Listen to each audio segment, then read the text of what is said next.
Property or loop గురించి తెలుసుకుందాం. Pregnancy వద్దు అని అనుకునే వాళ్ళు అంటే కొన్నాళ్ళు గ్యాప్ ఇద్దాం అనుకున్నా ఫస్ట్ ప్రెగ్నెన్సీకి సెకండ్ ప్రెగ్నెన్సీకి మధ్యలో లేదు ఆఫ్టర్ మ్యారేజ్ కూడా కొన్నాళ్ళు పోస్ట్పోన్ చేద్దాం అనుకున్న వాళ్ళకి ఈ కాపర్ టీ అనేది బెస్ట్ ఆప్షన్. ఇది చాలా సింపుల్ అండి. ఇది మేము ఓపీలోనే ఈ ప్రొసీజర్ చేస్తాము. కాపర్ టీ అనేది ఇలా ఉంటుంది డివైస్.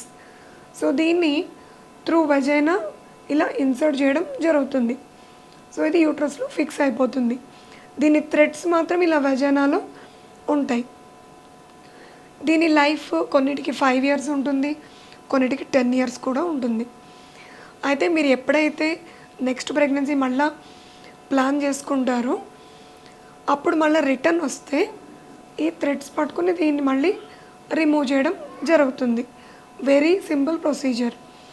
కొంతమంది వీటికి భయపడి అనవసరంగా దీని గురించి బ్యాడ్ రివ్యూస్ లేదంటే బ్లీడింగ్ ఎక్కువ అవుతుందో క్యాన్సర్స్ వస్తాయనే అపోహలు మాత్రం కరెక్ట్ కాదండి. ఇది సింపుల్ ప్రొసీజర్. ఇది వేయించుకోవడం బెటర్. అంతేగాని ఇది అవాయిడ్ చేసుకొని ప్రెగ్నెన్సీస్ వచ్చి అప్పుడు అబార్షన్కి వెళ్ళడం చాలా రిస్క్ అవుతుంది.